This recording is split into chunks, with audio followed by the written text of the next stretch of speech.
Item ಯಾವುದೇ ಇರಲಿ try ಮಾಡಿ ಆಚಿ ಚಿಕನ್ ಮಸಾಲಾ. ಗ್ಯಾರಂಟಿಯ ಈ ಕ್ಷಣದ ಎಕ್ಸ್ಕ್ಲೂಸಿವ್ ಸುದ್ದಿ ಅಂದ್ರೆ ಪಂಚಮಸಾಲಿಗೆ ಸಂಬಂಧಪಟ್ಟಂತಹ ಮಠದಲ್ಲಿ ಆಗ್ತಾ ಇರೋದೇನು, ವಚನಾನಂದ ಶ್ರೀ ಮತ್ತು ಟ್ರಸ್ಟಿಗಳ ನಡುವೆ ನಡೆದಂತಹ ಜಟಾಪಟಿ ಇನ್ನೂ ಕೂಡ ಮುಕ್ತಾಯ ಆಗ್ತಾ ಇಲ್ಲ. ಕಾರಣ ಸರ್ಕಾರಕ್ಕೆ ಮಠಕ್ಕೆ ನೀಡಿರುವ 15 ಕೋಟಿಗೂ ಹೆಚ್ಚು ಹಣ ದುರ್ಬಳಕೆ ಆಗಿದೆ, ಮಠದ ಆಸ್ತಿ ದುರ್ಬಳಕೆ ಆಗಿದೆ. ಇದರಲ್ಲಿ ಶ್ರೀಗಳ ಕೈವಾಡ ಇದೆ ಅನ್ನುವಂತ ಗಂಭೀರ ಆರೋಪ. ಇದರಲ್ಲಿ ನನ್ನ ತಪ್ಪಿಲ್ಲ, ಟ್ರಸ್ಟಿಗಳ ತಪ್ಪು, ಅವರೇ ಬೇಕು ಅಂತಲೇ ಏನೋ ಶಾಮೀಲು ಮಾಡಿದ್ದಾರೆ ಅಥವಾ ಹುನ್ನಾರ ಮಾಡಿದ್ದಾರೆ ಅನ್ನುವಂತ ಗಂಭೀರ ಆರೋಪಗಳು ಕೇಳೋದಕ್ಕೆ ಸಿಗ್ತಾ ಇದೆ. ಹಾಗಾದ್ರೆ ನಿಜಕ್ಕೂ ಪಂಚಮಸಾಲಿ ಮಠದಲ್ಲಿ ಆಗ್ತಾ ಇರುವಂತಹ ಬೆಳವಣಿಗೆ ಏನು, ವಚನಾನಂದ ಶ್ರೀ ವರ್ಸಸ್ ಟ್ರಸ್ಟಿಗಳು ಅನ್ನುವಂತಹ ಪರಿಸ್ಥಿತಿ ನಿರ್ಮಾಣ ಆಗಿದ್ಯಾಕೆ, ಯಾವೆಲ್ಲ ಆರೋಪಗಳು ಮಠದ ಮೇಲೆ, ಶ್ರೀಗಳ ಮೇಲೆ, ಟ್ರಸ್ಟಿಗಳ ಮೇಲೆ ಇದೆ, ಆ ಕುರಿತ ಎಕ್ಸ್ಕ್ಲೂಸಿವ್ ಮಾಹಿತಿ ಗ್ಯಾರಂಟಿ ನ್ಯೂಸ್ ನಲ್ಲಿ.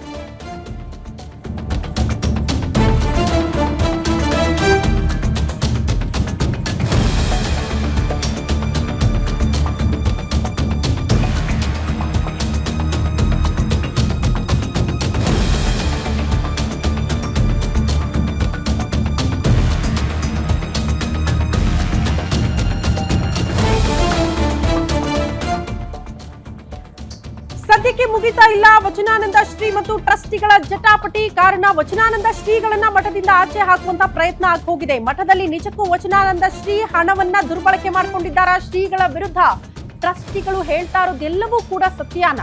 ಹಣ ಕಬಳಿಸಿದ್ದು ಶ್ರೀಗಳ, ಮಠದ ಟ್ರಸ್ಟಿಗಳ ಅನ್ನೋದು ಪ್ರಶ್ನೆ ಇದೆ. ಶ್ರೀಗಳ ಬಗ್ಗೆ ಪಂಚಮಸಾಲಿ ಮಠದ ಭಕ್ತರು ಹಾಗಾದ್ರೆ ಏನ್ ಹೇಳ್ತಿದ್ದಾರೆ, ಮಠದ ಟ್ರಸ್ಟಿಗಳ ಬಗ್ಗೆ ಭಕ್ತರು ಮಾಡ್ತಾ ಇರುವಂತಹ ಆರೋಪಗಳೇನು? ಗ್ಯಾರಂಟಿ ನ್ಯೂಸ್ ನಲ್ಲಿ ಮಠ ಗಲಾಟೆಯ ಇನ್ಸೈಡ್ ಮಾಹಿತಿಯನ್ನ ನಿಮ್ಮ ಮುಂದೆ ಇಡ್ತಾ ಇದ್ದೀವಿ. ಸರ್ಕಾರ ಮಠಕ್ಕೆ ಕೊಟ್ಟಿರುವ 15 ಕೋಟಿಗೆ ಲೆಕ್ಕ ಇಲ್ಲ ಅಂತೆ. ಆ ಹಣದ ಲೆಕ್ಕ ಕೊಡಬೇಕಾದವರು ಯಾರು ದುರ್ಬಳಕೆ ಮಾಡ್ಕೊಂಡ್ರು? ಮಠದ ಆಸ್ತಿ ಕೂಡ ದುರ್ಬಳಕೆ ಆಗಿದೆ ಅನ್ನುವಂತ ಆರೋಪ ಇದೆ. ಯಾರ ಮೇಲೆ ಯಾರು ಮಾಡಿದ್ರು ಅನ್ನುವಂತ ಆರೋಪ. ವಚನಾನಂದ ಶ್ರೀಗಳ ಬೆಂಬಲಕ್ಕೆ ಭಕ್ತಾದಿಗಳು ನಿಂತಿದ್ದಾರೆ. ಅವ್ರನ್ನ ಮಠದಿಂದ ಆಚೆ ಹಾಕಿದ್ದು ಸರಿಯಲ್ಲ ಅಂತ ಆಕ್ರೋಶ. ಧರ್ಮದರ್ಶಿಗಳ ವಿರುದ್ಧವೇ ಭಕ್ತರು ಆಕ್ರೋಶ ಹೊರಹಾಕ್ತಿದ್ದಾರೆ. ಶ್ರೀಗಳನ್ನ ಉಚ್ಚಾಟಿಸಿದ್ದ ಬಾವಿ ಬೆಟ್ಟಪ್ಪ, ಉಮಾಪತಿ, ಬಸವರಾಜ್. ಆದ್ರೆ ಸ್ವಾಮೀಜಿಗಳನ್ನ ಮಠದಿಂದ ಕಳಿಸಲ್ಲ ಅಂತ ಭಕ್ತರು ಪಟ್ಟು ಹಿಡಿದು ಕೂತಿದ್ದಾರೆ. ವಚನಾನಂದ ಸ್ವಾಮೀಜಿ ನಮ್ಮ ಸಮಾಜಕ್ಕೆ ಸಿಕ್ಕಂತ ಅತಿ ದೊಡ್ಡ ಆಸ್ತಿ. ಶ್ರೀಗಳ ಉಚ್ಚಾಟನೆಯನ್ನ ನಮ್ಮ ಸಮಾಜ ಯಾವುದೇ ಕಾರಣಕ್ಕೂ ಕೂಡ ಒಪ್ಪೋ ಮಾತಿಲ್ಲ. ಏನೇ ಆದ್ರೂ ವಚನಾನಂದ ಶ್ರೀಗಳ ಬೆಂಬಲಕ್ಕೆ ನಾವು ಇದ್ದೇ ಇರ್ತೀವಿ, ನಿಲ್ತೀವಿ ಅಂತ ಭಕ್ತಾದಿಗಳು ಹೇಳ್ತಿದ್ದಾರೆ. ವಚನಾನಂದ ಶ್ರೀಗಳಿಗೆ ತೊಂದರೆ ಮಾಡಿದ್ರೆ ಸುಮ್ಮನೆ ಕೂರೋ ಮಾತಿಲ್ಲ. ಮಠದ ಟ್ರಸ್ಟಿಗಳ ವಿರುದ್ಧವೇ ಕೆರಳಿ ಕೆಂಡವಾಕಿದ್ದಾರಂತೆ ಭಕ್ತಾದಿಗಳು. ವಚನಾನಂದ ಶ್ರೀಗಳ ಬೆಂಬಲಕ್ಕೆ ಆ ಮೂಲಕ ಭಕ್ತಾದಿಗಳು ನಿಂತಿದ್ದಾರೆ. ಟ್ರಸ್ಟಿಗಳು ಏನೇ ಆರೋಪ ಮಾಡಬಹುದು, ಆದ್ರೆ ಟ್ರಸ್ಟಿಗಳೇ ತಪ್ಪು ಮಾಡಿದ್ದಾರೆ. ಹಂಗಾಗಿ ಶ್ರೀಗಳು ಯಾವುದೇ ರೀತಿಯ ತಪ್ಪು ಮಾಡಿಲ್ಲ, ಅವರ ಬೆಂಬಲಕ್ಕೆ ನಾವಿರ್ತೀವಿ ಅಂತ ಭಕ್ತಾದಿಗಳು ನಿಂತಿದ್ದಾರೆ. ಕಾರಣ ನಿನ್ನೆ ಮಠದಿಂದ ವಚನಾನಂದ ಶ್ರೀಗಳನ್ನ ಆಚೆ ಹಾಕುವಂತಹ ಕೆಲಸವನ್ನ ಟ್ರಸ್ಟಿಗಳು ಮಾಡಿದ್ರು. ಹಂಗಾಗಿ ದೊಡ್ಡ ಮಟ್ಟದ ಹೈಡ್ರಾಮಾ ಆಯ್ತು. ನಾನು ತಪ್ಪು ಮಾಡಿಲ್ಲ ಅಂದ ಮೇಲೆ ನಾನು ಯಾಕೆ ಹೋಗಬೇಕು ಅಂತ ವಚನಾನಂದ ಶ್ರೀಗಳು ಪ್ರಶ್ನೆ ಮಾಡಿದ್ರು. ಈಗ ಅದೇ ಧ್ವನಿಗೆ ಭಕ್ತಾದಿಗಳು ಕೂಡ ತಮ್ಮ ಧ್ವನಿಯನ್ನ ಸೇರಿಸ್ತಿದ್ದಾರೆ. ಶ್ರೀಗಳನ್ನ ಕೆಳಗಿಳಿಸಿ ಆಚೆ ಕಳಿಸೋದಕ್ಕೆ ಯಾವುದೇ ಕಾರಣಕ್ಕೂ ನಾವು ಬಿಡಲ್ಲ, ಸುಮ್ಮನಿರಲ್ಲ ಅಂತ ಭಕ್ತಾದಿಗಳು ಸ್ಟೇಟ್ಮೆಂಟ್ ಕೊಡೋದ್ರ ಮೂಲಕ ಶ್ರೀಗಳ ಬೆಂಬಲಕ್ಕೆ ನಿಂತ್ಕೊಂಡಿದ್ದಾರೆ. ಆದ್ರೆ ಪ್ರಶ್ನೆ ಇರೋದು, ಸರ್ಕಾರ ಮಠದ ಅಭಿವೃದ್ಧಿಗೆ ಕೊಟ್ಟಿರುವ 15 ಕೋಟಿ ಎಲ್ಲಿ ಹೋಯ್ತು? ಅದಕ್ಕೆ ಲೆಕ್ಕ ಕೊಡಬೇಕಾದವರು ಟ್ರಸ್ಟಿಗಳು ಮತ್ತು ಶ್ರೀಗಳು ಜಂಟಿಯಾಗಿ ಕೊಡಬೇಕು. ಬಟ್ ಯಾಕೆ ಲೆಕ್ಕ ಸಿಗ್ತಾ ಇಲ್ಲ? ಅವ್ರ ಮೇಲೆ ಇವರು, ಇವ್ರ ಮೇಲೆ ಅವರು ಆರೋಪಗಳನ್ನ ಮಾಡಿದ್ರೆ ಭಕ್ತಾದಿಗಳು ಯಾರ ಪರವಾಗಿ ನಿಲ್ಬೇಕು? ಇದು ಪ್ರಶ್ನೆ ಇದೆ.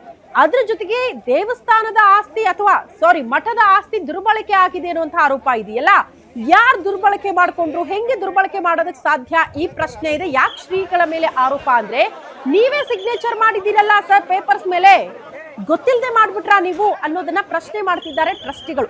ಸಮಾಜಸಾಲಿ ಮಠದ ಆಸ್ತಿ ದುರುಪಯೋಗ ಆಗಿರೋದು, ಮಠಕ್ಕೆ ಬಂದ ದೇಣಿಗೆ ಹಣ ದುರುಪಯೋಗ ಆಗಿದೆ. ಭಕ್ತಾದಿಗಳು ಕೊಟ್ಟಿರ್ತಾರಲ್ಲ ದೇಣಿಗೆ, ಮಠದ ಅಭಿವೃದ್ಧಿ ಆಗಬೇಕು ಅಂತ ಅದೇ ಸಮುದಾಯದವರು, ಅದು ಕೂಡ ದುರ್ಬಳಕೆ ಆಗಿದೆ ಅಂತ ವಚನಾನಂದ ಶ್ರೀಗಳು ಟ್ರಸ್ಟಿಗಳ ಮಾತನ್ನ ಕೇಳ್ತಾ ಇಲ್ಲ. ವಿದೇಶದಲ್ಲಿ ಯೋಗ ಕೇಂದ್ರವನ್ನ ಸ್ಥಾಪನೆ ಮಾಡಿದರೆ ಎಲ್ಲ ದುಡ್ಡು ಅಲ್ಲಿಗೆ ಸಪ್ಲೈ ಆಗಿರಬಹುದು ಅನ್ನುವಂತ ಆರೋಪ ಇದೆ. ತಮ್ಮ ಯೋಗ ಕೇಂದ್ರಕ್ಕೆ ಮಠದ ಹಣವನ್ನ ದುರ್ಬಳಕೆ ಮಾಡಿಕೊಂಡಿರುವಂತಹ ಆರೋಪವನ್ನ ಟ್ರಸ್ಟಿಗಳು ಮಾಡ್ತಿದ್ದಾರೆ. ವಚನಾನಂದ ಮಠದ ಅಭಿವೃದ್ಧಿಗೆ ಏನೂ ಕೂಡ ಮಾಡ್ಲೇ ಇಲ್ಲ. ಈ ಮಠದ ಅಭಿವೃದ್ಧಿ ಕಿಂಚಿತ್ತೂ ಕೂಡ ಆಗ್ಲಿಲ್ಲ.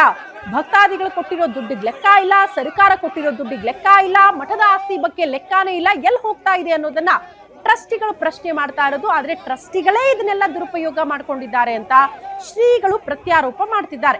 ಇವರಿಬ್ಬರ ಜಟಾಪಟಿಯಲ್ಲಿ ಭಕ್ತಾದಿಗಳಿಗೆ ಮಾಹಿತಿ ಕೊಡಬೇಕಾದವರು ಶ್ರೀಗಳೇ. ಬಟ್ ಶ್ರೀಗಳು ತಪ್ಪು ಮಾಡಿಲ್ಲ, ಅವರ ಬೆಂಬಲಕ್ಕೆ ನಿಂತ್ಕೊಳ್ತೀವಿ ಅಂತ ಭಕ್ತಾದಿಗಳೇ ಹೇಳ್ತಿದ್ದಾರೆ.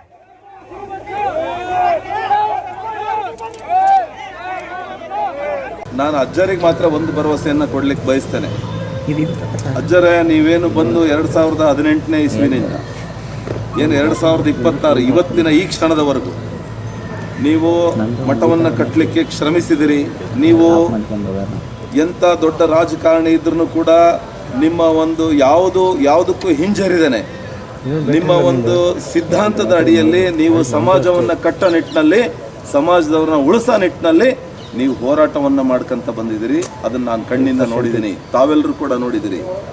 ಹಿರಿಯರಾದ್ರೇನು ಕಿರಿಯರಾದ್ರೇನು ನೀವು ಯಾವತ್ತೂ ಕೂಡ ನ್ಯಾಯದ ಪರವಾಗಿ ಹೋರಾಟವನ್ನು ಮಾಡಿ ಮಠವನ್ನು ಇಷ್ಟೊಂದು ದೊಡ್ಡ ಮಟ್ಟದಲ್ಲಿ ಉಳಿಸೋ ಅಂಥ ಕೆಲಸವನ್ನು ಮಾಡಿದಿರಿ.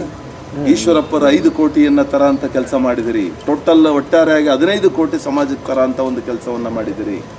ಹಾಗಾಗಿ ನಿಮ್ಮ ಶಕ್ತಿ ಏನಂತೇಳಿ ಸಮಾಜಕ್ಕೆ ಗೊತ್ತಿದೆ, ಇಲ್ಲಿರ್ತಕ್ಕಂಥವ್ರು ನಮಗೆ ಗೊತ್ತಿದೆ. ಈ ಬಗ್ಗೆ ಮತ್ತಷ್ಟು ಡೀಟೇಲ್ಸ್ ಅನ್ನ ಕೊಡ್ತಾ ಹೋಗ್ತಾರೆ ನಮ್ಮ ಪ್ರತಿನಿಧಿ ಮಲ್ಲಿಕಾರ್ಜುನ ಕೈದಾಳೆ ದೂರವಾಣಿ ಸಂಪರ್ಕದಲ್ಲಿದ್ದಾರೆ. ಮಲ್ಲಿಕಾರ್ಜುನ್, ಅವ್ರ ಮೇಲೆ ಇವ್ರ ಮೇಲೆ ಅವರು ಆರೋಪಗಳನ್ನ ಮಾಡ್ತಿದ್ದಾರೆ, ಬಿಟ್ರೆ ಕ್ಲಾರಿಟಿ ಯಾರ ಹತ್ರ ಕೂಡ ಇಲ್ಲ ಅನ್ನೋದು ಬಹಳ ಸ್ಪಷ್ಟವಾಗಿ ಸಿಗ್ತಾ ಇದೆ. ಅಲ್ಲ, ತಮ್ಮದೇ ಸಮುದಾಯದ ಭಕ್ತಾದಿಗಳಿಗೆ ಕೊಡಬೇಕಾಗಿರೋ ಉತ್ತರ ಏನ್ ಗೊತ್ತಾ? ಸರ್ಕಾರ ಕೊಟ್ಟಿರೋ ದೇಣಿಗೆಗೆ ಲೆಕ್ಕ, ಭಕ್ತಾದಿಗಳು ಕೊಡ್ತಾ ಇರುವಂತಹ ದೇಣಿಗೆಗೆ ಲೆಕ್ಕ, ಆಸ್ತಿ ಎಲ್ಲಿದೆ ಅದ್ರ ವಿವರ ಕೊಟ್ರೆ ಆಯ್ತಲ್ಲ. ಆರೋಪ ಪ್ರತ್ಯಾರೋಪಗಳು ಯಾಕೆ ಇಷ್ಟೆಲ್ಲ ಹೈಡ್ರಾಮಾ ಆಗ್ತಾ ಇರೋದು ಯಾಕೆ ಅಂತ? ಶ್ರುತಿ, ಇಷ್ಟೆಲ್ಲ ಹೈಡ್ರಾಮಾ ಆಗಲಿಕ್ಕೆ ಪ್ರಮುಖ ಕಾರಣ ಅಂತಂದ್ರೆ ಒಂದು ಲೆಕ್ಕ ಕೊಡಿ ಅಭಿಯಾನ ಅಂತ ಒಂದು ವಿಚಾರ ಆದ್ರೆ, ಮತ್ತೊಂದು ಕಡೆಗೆ ಸ್ವಾಮಿ ಕಡೆಗೆ ಬೆರಳು ಮಾಡಿ ತೋರಿಸುವಂತ ಉದ್ದೇಶ ಅಂದ್ರೆ ಧರ್ಮದರ್ಶಿಗಳು ಏನಿದ್ದಾರೆ ಸ್ವಾಮಿ ಕಡೆಗೆ ಬೆರಳು ಮಾಡಿ ತೋರಿಸುವ ಉದ್ದೇಶ ಏನಂತಂದ್ರೆ, ಒಂದು ಏನು ಬೆಂಗಳೂರಲ್ಲಿ ಇರ್ತಕ್ಕಂತಹ ಶ್ವಾಸ ಯೋಗ ಪೀಠ ಇದೆ, ಮತ್ತೆ ಪಂಚಮಸಾಲಿ ಪೀಠ ಇದೆ. ಎರಡೂ ಪೀಠದಲ್ಲಿ ಇದ್ದಾರೆ ಅನ್ನುವಂಥದ್ದು ಧರ್ಮದರ್ಶಿಗಳು ಆರೋಪ ಮಾಡ್ತಕ್ಕಂಥದ್ದು. ಇಲ್ಲಿ ಸ್ವಾಮೀಜಿಗಳು ಆರೋಪ ಮಾಡ್ತಕ್ಕಂಥದ್ದು ಏನಂತಂದ್ರೆ, ಧರ್ಮದರ್ಶಿಗಳು ಏನು ಮಠಕ್ಕೆ ಬಂದಂತಹ ಸರ್ಕಾರದ ಹಣ ಅನುದಾನ ಏನಿದೆ ಅದನ್ನ ದುರ್ಬಳಕೆ ಮಾಡ್ಕೊಂಡಿದ್ದಾರೆ. ಈ ಸಂಬಂಧಪಟ್ಟಂತೆ ಲೆಕ್ಕ ಕೊಡಿ ಅಭಿಯಾನವನ್ನ ಭಕ್ತರು ಮಾಡಿದ್ದಾರೆ. ಬಟ್ ಈ ಸಂಬಂಧಪಟ್ಟಂತೆ ಭಕ್ತರು ಇದಕ್ಕೆ ಏನು ನ್ಯಾಯಾಧೀಶರಾಗಿರ್ತಾರೆ, ಅವರಿಗೆ ಒಂದು ಉತ್ತರವನ್ನು ಕೊಡಬೇಕಾಗಿರ್ತಕ್ಕಂಥ ಧರ್ಮದರ್ಶಿಗಳು ಅಂತ. ಸೊ ಇಷ್ಟೆಲ್ಲ ರಾದ್ದಾಂತಗಳು ಕಳೆದ ದಿನ ಉಚ್ಚಾಟನೆ ಹಂತಕ್ಕೆ ಹೋಗಿರ್ತಕ್ಕಂಥದ್ದು. ಇದಾದ ನಂತರದಲ್ಲಿ ಮತ್ತೊಂದು ಬೆಳವಣಿಗೆ ಏನಂತಂದ್ರೆ, ಧರ್ಮದರ್ಶಿಗಳಾಗಿರ್ತಕ್ಕಂತಹ BC ಉಮಾಪತಿ ಮತ್ತೆ ಬಾವಿ ಬೆಟ್ಟಪ್ಪ, ಬಸವರಾಜ ದಿಂಡೂರು ಮತ್ತೆ ಪಾಟೀಲ್ ರವರು ಏನಿದ್ದಾರೆ ಮಠದಲ್ಲಿರ್ತಕ್ಕಂತಹ ಕಚೇರಿಗೆ ಬೀಗವನ್ನು ಹಾಕಿದ್ದಾರೆ. ಅಂದ್ರೆ ಸ್ವಾಮೀಜಿಗಳನ್ನ ಉಚ್ಚಾಟನೆ ಮಾಡಿದ್ದೇವೆ, ಮತ್ತೆ ಕಚೇರಿಯ ಸಂಪೂರ್ಣ ಆಡಳಿತ ಏನಿದೆ, ಜವಾಬ್ದಾರಿ ಏನಿದೆ, ಅದು ಧರ್ಮದರ್ಶಿಗಳ ಹಿಡಿತದಲ್ಲಿರುತ್ತೆ. ಆ ಕಾರಣಕ್ಕೋಸ್ಕರ ಅಲ್ಲಿ ಯಾವುದೇ ಕಾರಣಕ್ಕೂ ಕೂಡ ಸ್ವಾಮೀಜಿಗಳು ಹೋಗುವಂತಿಲ್ಲ ಅನ್ನುವಂಥ ಒಂದು ವಿಚಾರ, ಮತ್ತೆ ಅದಕ್ಕೆ ಬೇಗ ಹಾಕುವಂತ ಕೆಲಸ ಆಗುತ್ತೆ. ಇದಾದ ನಂತರದಲ್ಲಿ ಮಠದ ಭಕ್ತರು ಅಂದ್ರೆ ಏನು ವಚನಾನಂದ ಶ್ರೀಗಳ ಭಕ್ತರೇನಿದ್ದಾರೆ ಕಳೆದ ರಾತ್ರಿ ಅಂದ್ರೆ ತಡರಾತ್ರಿಯಲ್ಲಿ ಒಂದು ಮೀಟಿಂಗ್ ಅನ್ನ ಮಾಡಿರ್ತಕ್ಕಂಥದ್ದು. ಅಂದ್ರೆ ಸ್ವಾಮೀಜಿಗಳು ಸಮಾಜದ ಉದ್ಧಾರಕ್ಕೆ ಇರ್ತಕ್ಕಂಥದ್ದು ಮತ್ತು ಸಮಾಜದ ಹೇಳಿಕೆಗಾಗಿ ಅವರು ಶ್ರಮಿಸ್ತಿದ್ದಾರೆ. ಆದ್ರೆ ಹಣಕಾಸಿನ ವ್ಯವಹಾರ ಏನಿದೆ ಅದು ಟ್ರಸ್ಟ್ಗಳು ಮತ್ತು ಧರ್ಮದರ್ಶಿಗಳಿಗೆ ಜವಾಬ್ದಾರಿ ಇರುತ್ತೆ. ಆದ್ರೆ ಇಲ್ಲಿ ಹಣ ದುರ್ಬಳಕೆ ಮಾಡಿಕೊಂಡಿದ್ದಾರೆ ಅನ್ನೋ ಒಂದೇ ಒಂದು ವಿಚಾರ ಸಂಬಂಧಪಟ್ಟಂತೆ ಸ್ವಾಮೀಜಿಗಳು ಧ್ವನಿ ಎತ್ತಿದ್ದಕ್ಕೆ ಈಗ ಉಚ್ಚಾಟನೆ ಹಂತಕ್ಕೆ ಬಂದು ನಿಂತಿದೆ. ಆದ್ರೆ ನಾವು ಭಕ್ತರು ಯಾವುದೇ ಕಾರಣಕ್ಕೂ ಕೂಡ ಸ್ವಾಮಿಯನ್ನ ಬಿಟ್ಕೊಡುವಂತಹ ಮಾತೇ ಇಲ್ಲ. ಬದಲಾಗಿ ಇನ್ನ 15 ದಿನ ಒಳಗಾಗಿ ಮಠದಲ್ಲಿರ್ತಕ್ಕಂತಹ ಕಚೇರಿಯ ಬೇಗವನ್ನು ತೆಗೆದೇ ಇದ್ದಲ್ಲಿ ಇಡೀ ಕಚೇರಿಯನ್ನ ಹೊಡೆದು ಅಥವಾ ಬೇಗವನ್ನು ಹೊಡೆದು ನಾವು ಒಳಗೆ ಹೋಗುವಂತ ಒಂದು ಕೆಲಸವನ್ನ ಮಾಡ್ತೀವಿ. ಆದ್ರೆ ಇಲ್ಲಿಯವರೆಗೆ ನೀವು ಅವಕಾಶವನ್ನು ಕೊಡಬೇಡಿ ಅನ್ನುವಂತ ಒಂದು ಒಂದು ಆಕ್ರೋಶದ ನುಡಿಯನ್ನ ಭಕ್ತರು ಹೇಳ್ತಕ್ಕಂಥದ್ದು. ಅಲ್ಲದೆ ಸ್ವಾಮೀಜಿಗಳು ಕೂಡ ಸಮಾಜದ ಉದ್ಧಾರಕ್ಕೆ ನಿಂತಿದ್ದಾರೆ. ಆದ್ರೆ ಧರ್ಮದರ್ಶಿಗಳು ಈ ರೀತಿಯ ಮಾಡುವಂತ ಕೆಲಸ ಏನಿದೆ ಇಡೀ ಸಮಾಜ ತಲೆ ತೆಗೆಸುವಂತ ವಿಚಾರ.